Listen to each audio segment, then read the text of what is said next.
Hello students, welcome to my YouTube channel brilliant galaxy classes. तो पिछली video में हमने प्रश्नावली 6.3 का 13 तक हल किया था। तो आज हम उसके आगे के प्रश्न हल करेंगे।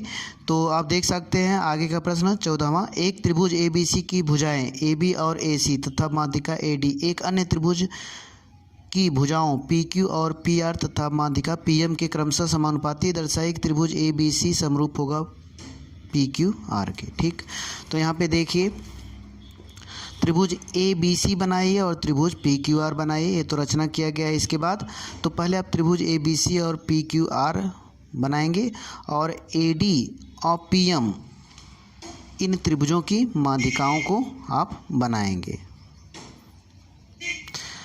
तो ABC और PQR आपने बनाया और इसकी माध्यिका AD और PM खींचा।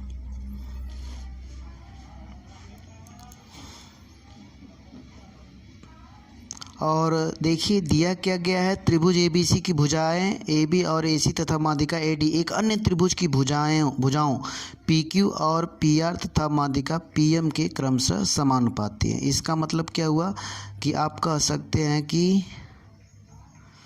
AB बटे PQ यह आपका दिया है। AB बटे PQ बराबर AC बटे PR और माध्यिका भी समानुपाती है तो AD बटे आप PM लिख सकते हैं। इस पूरे कहने का मतलब यही है कि यह जो है समानुपाती है, दो भुजाएं और एक माध्यिका समानुपाती है। ठीक, तो आप चाहे ये पूरा लिखें हिंदी में, चाहे ये भी आप लिख देंगे तब भी आपका सही रहेगा। दिया है मैं। ठीक, AB बटे PQ बराबर AC बटे PR बराबर AD बटे PM। अब सिद्ध हमें करना है कि त्रिभुज ABC समरूप है PQR के। तो रचना करेंगे। रचना हम करेंगे, देखिए AD तथा PM को क्रमशः E तथा S तक इस प्रकार बढ़ाया कि AD बराबर D और PM बराबर MS। ठीक, मतलब कि AD को E तक और PM को S तक बढ़ाया और इस प्रकार बढ़ाया कि AD बराबर D है और PM बराबर MS है। ठीक, और फिर B को E से मिलाया और Q को S से मिलाया। पहले आप इतना कर लेंगे। ठीक, अब आते हैं आगे। तो इसमें आप लिखेंगे पहले त्रिभुज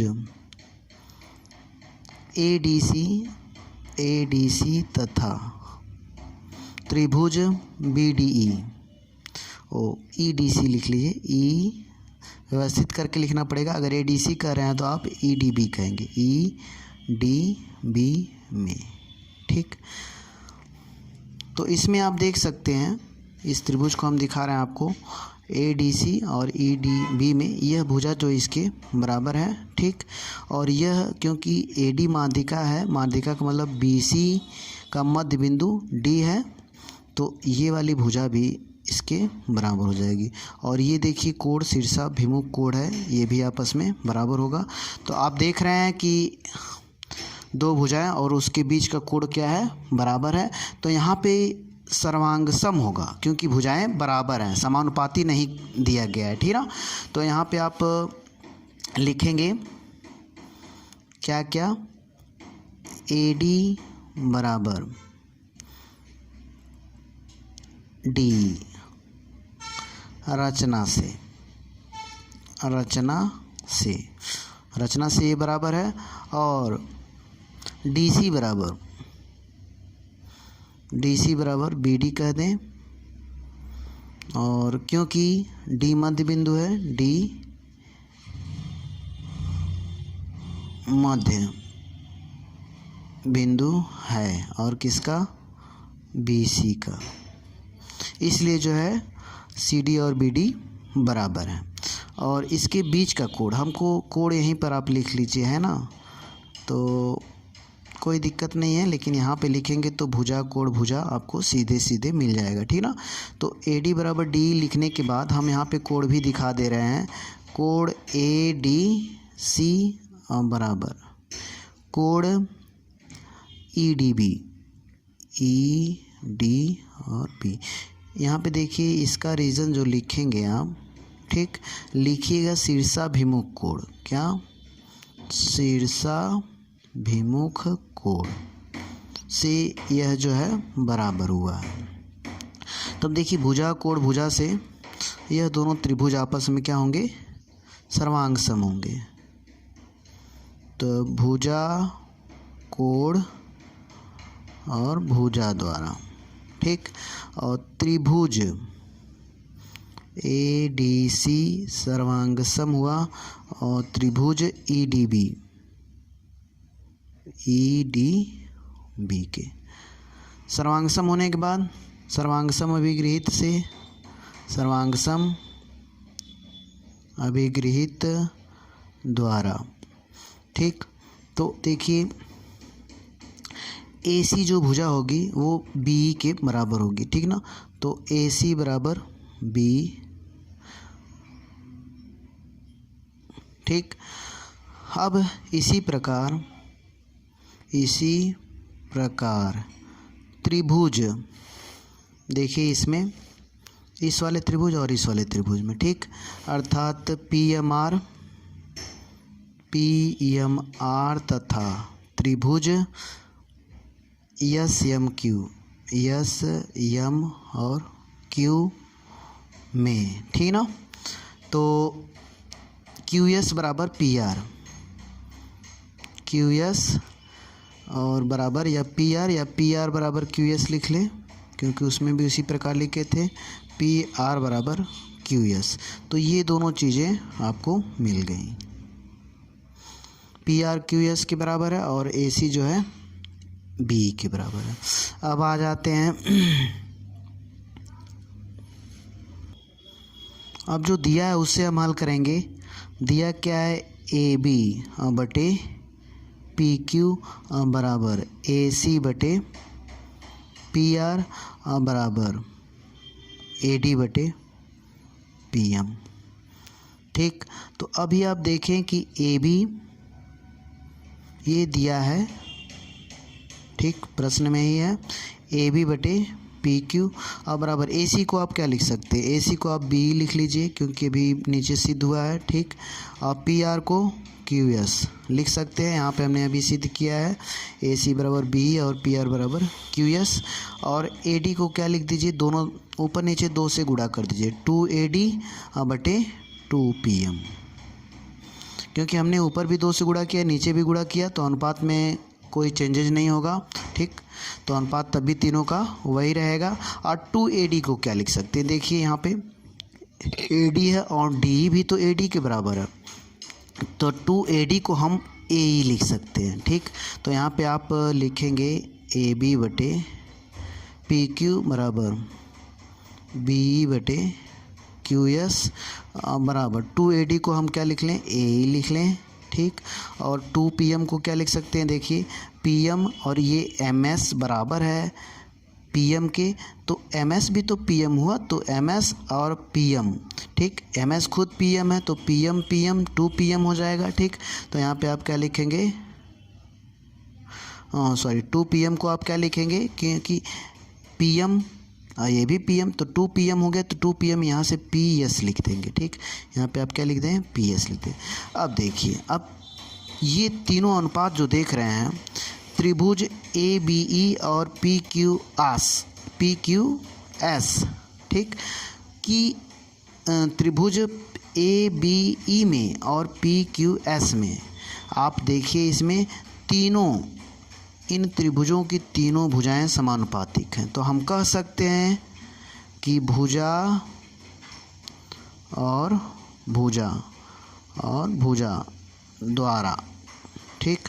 अब यह भुजाएं समानुपातिक हैं, न कि बराबर होती तो सर्वांग सम होता, लेकिन यहाँ पे समानुपातिक दिया, निकाले हम समानुपातिक दिखाए हैं, तो समानुपातिक में क्या होता है, समरूप होता है। तो त्रिभुज ABE समरूप होगा त्रिभुज PQS के, PQ और S के, ठीक। अब आप देख रहे हैं कि यह त्रिभुज समरूप हो गया, तो बाई CPST या समरूप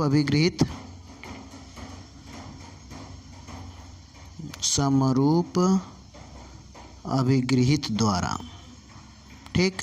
तो एंगल बी ए ई, एंगल बी ए ई, एंगल बी ए ई, आप इसको बी ए ई कह रहे हैं तो यहाँ पे क्यू पी एस कहेंगे, बराबर एंगल क्यू पी एस के बराबर होगा। ठीक, by C P S T या सर्वांग समअभिगृहित द्वारा, या अब देखिए ये दोनों कोण बराबर हो गया। ठीक,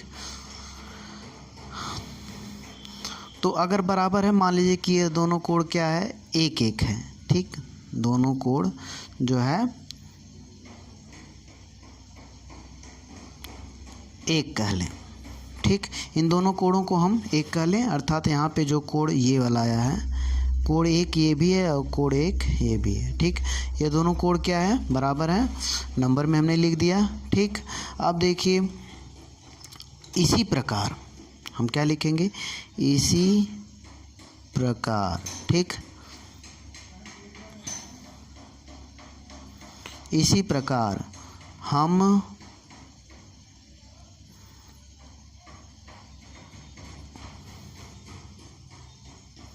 यह भी कोण बराबर कर सकते हैं। देखिए ये कोण जो है इसके बराबर कर सकते हैं। ठीक, अगर हम यहाँ पे एक रचना करें, आर को एस से मिलाएं, सी को ई से मिलाएं, तो इधर वाला भी हम बराबर कर सकते हैं, ये कोण इसके बराबर। ठीक, तो इसको आप लिख सकते हैं कि इसी प्रकार हम जो है, इसी प्रकार हम कोण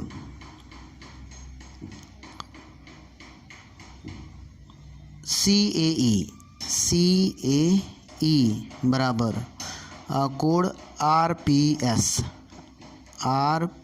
एस सिद्ध कर सकते हैं। बराबर 2 भी लिख लीजिए, सिद्ध कर सकते हैं। ठीक,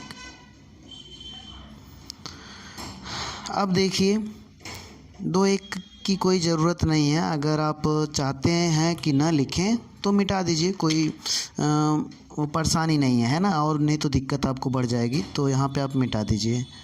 ठीक, तो कोण बी ए ई हमने सिद्ध किया क्यू पी एस के, और कोण सी ए ई सिद्ध किया आर पी एस के। ठीक, अब इन दोनों, इसको इधर जोड़िए और इसको इधर जोड़िए। ठीक, ये इसके बराबर है, ये इसके बराबर, तो इधर का जोड़ लीजिए, तो समीकरण 1-2 कर सकते हैं हम। ठीक ना, और ये समीकरण आपका क्या बन गया, 2 बन गया।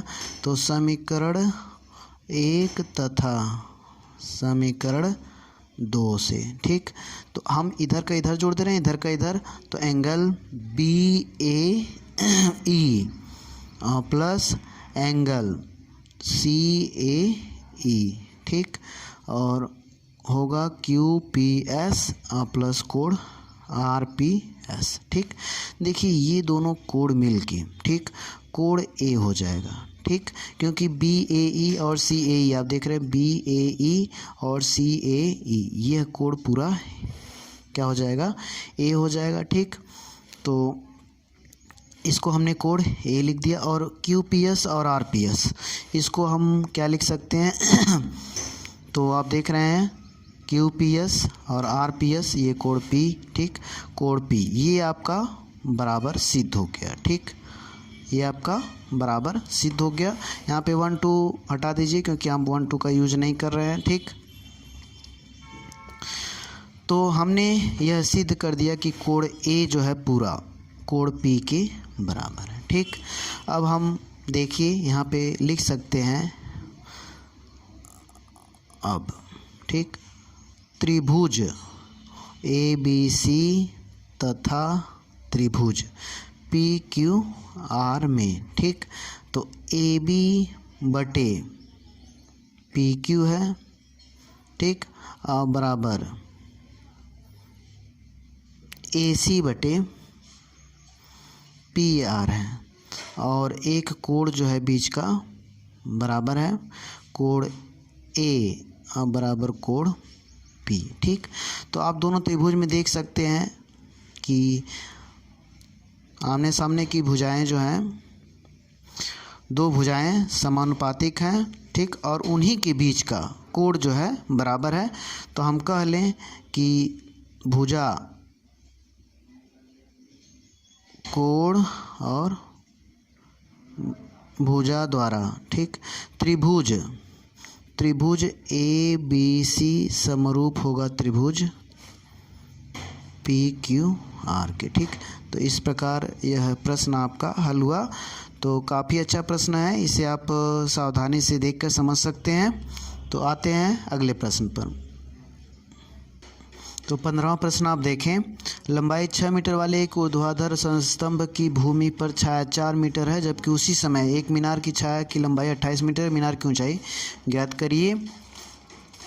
तो यहाँ पे आप देख पा रहे हैं कि एक स्तंभ बना हुआ है 6 मीटर का और उसकी ऊंचाई 4 मीटर है, और मीनार बनी हुई है पी क्यू, और उसकी जो छाया है, ये स्तंभ की जो छाया 4 मीटर है, स्तंभ जबकि 6 मीटर का है, और पी क्यू मीनार है। ठीक, इसकी ऊंचाई हम h मीटर मान लेते हैं, और इसकी जो छाया है क्यू आर है वो जो है 28 मीटर है। अपनी किताब में देख लीजिएगा 28 मीटर है। ठीक, तो हमको पी क्यू अर्थात मीनार की ऊंचाई ज्ञात करना है। माना मीनार की ऊंचाई h मीटर है, h मीटर है।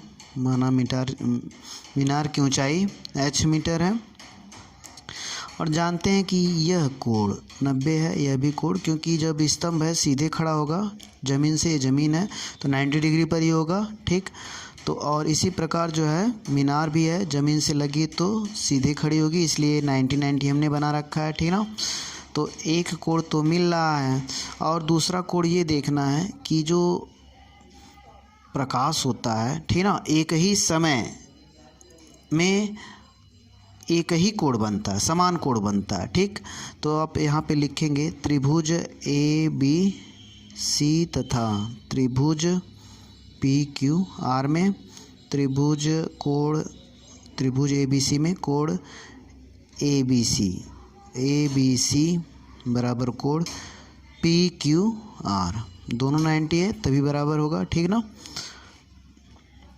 और यहाँ पे आप रीजन भी लिख सकते हैं, थोड़ा बड़ा इसलिए हम नहीं लिख रहे हैं। ज़मीन से स्तंभ समकोण पर खड़ा होगा और ज़मीन से मीनार भी समकोण पर खड़ी होगी। ठीक, तो इसे लिखने की ज़रूरत नहीं है, वैसे भी टीचर गलत नहीं करेगा। ठीक, तो यहाँ पे ये हो गया। और दूसरा जो है कोण बी सी ए बराबर कोण क्यू आर पी, कोण क्यू आर और पी, ये जितना भी थीटा होगा कोण, ठीक ना, ये भी थीटा बनेगा। जितना कोण ये होगा उतना कोण ये होगा। ठीक ना, यहाँ पे आप लिख सकते हैं, और ज़रूर लिखेंगे एक ही समय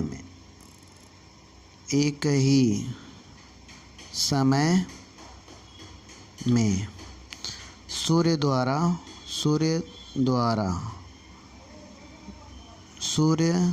की रोशनी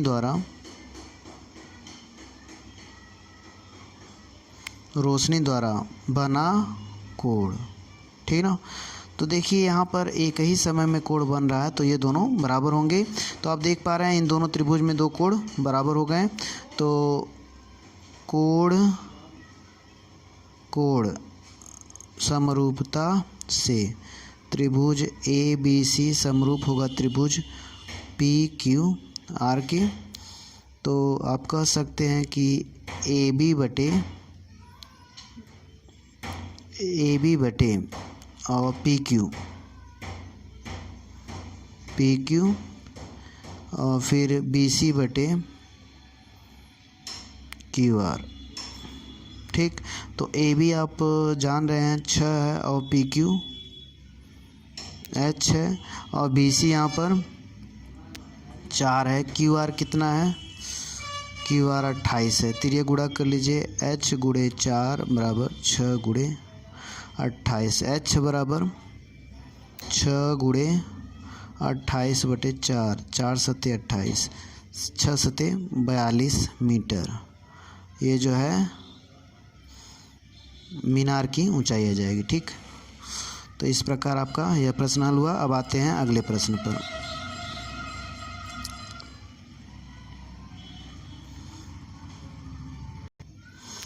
तो 16वां प्रश्न देखिए, एडी और पीएम त्रिभुज एबीसी और पीक्यूआर की क्रमशः माध्यिकाएं हैं। जबकि त्रिभुज एबीसी समरूप है त्रिभुज पीक्यूआर के, सिद्ध कीजिए कि एबी बटे पीक्यू और एडी बटे पीएम। ठीक, तो यहाँ पे हमने लिख रखा है और दिया है और सिद्ध करना है। ठीक, तो यहाँ पे देखिए, एडी तथा पीएम त्रिभुज एबीसी और पीक्यूआर क्रमशः माध्यिकाएं हैं। तो त्रिभुज एबीसी तथा त्रिभुज एबीसी समरूप है पीक्यूआर के।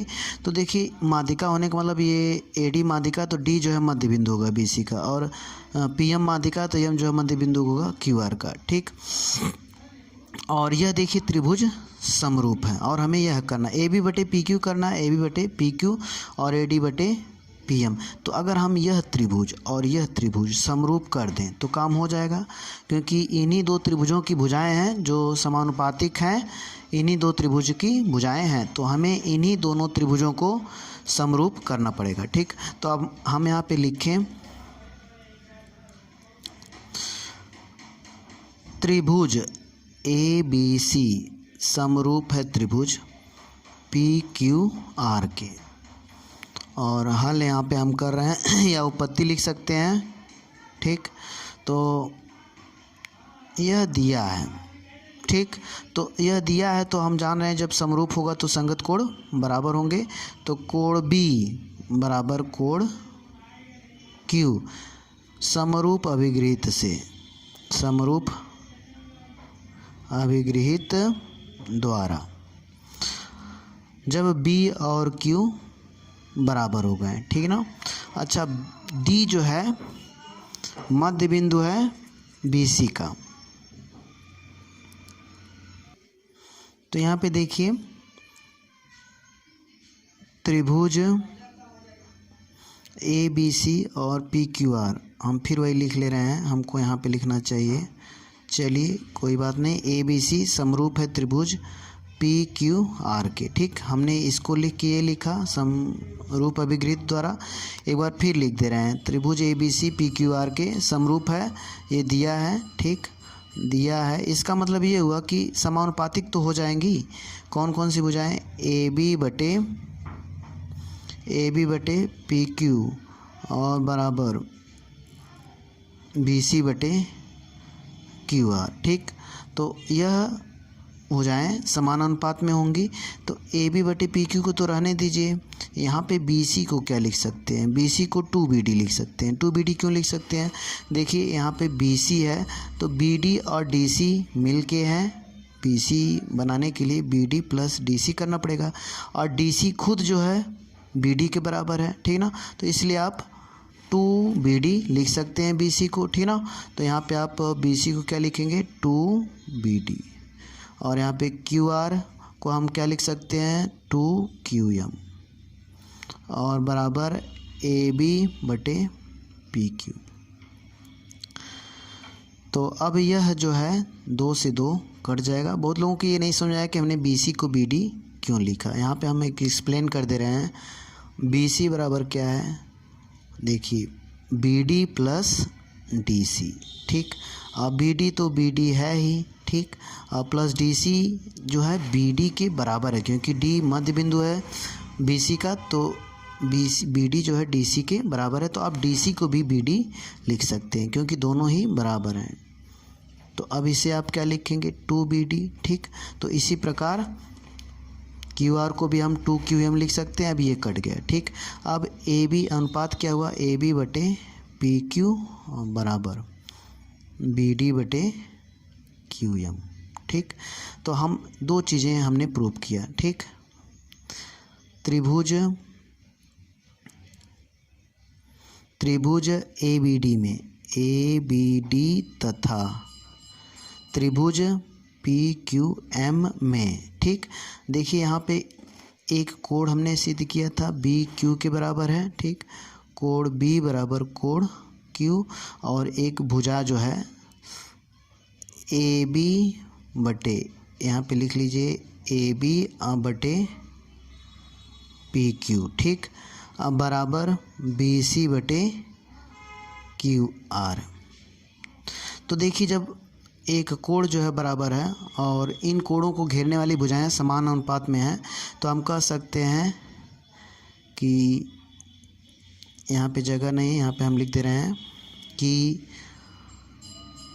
भुजा कोण भुजा द्वारा, ठीक, त्रिभुज ABD समरूप हो जाएगा त्रिभुज PQM के, ठीक। तो अब जब समरूप हो गया तो इसकी भुजाएं जो है समानुपातिक भी होंगी, तो AB/PQ और बराबर AD/, देखिए AD का अनुपात PM से होगा, PM, ठीक। अब बाई सर्वांग सम अभिगृहित लिख लें, सर्वांग सम अभिगृहित से, ठीक। तो इस प्रकार यह प्रश्नावली 6.3 आपका समाप्त हुआ। यही हमें लाना था, तो यह हमने ला दिया। तो यदि स्टूडेंट्स वीडियो पसंद आए तो लाइक, शेयर और सब्सक्राइब करें। Thank you for watching my videos.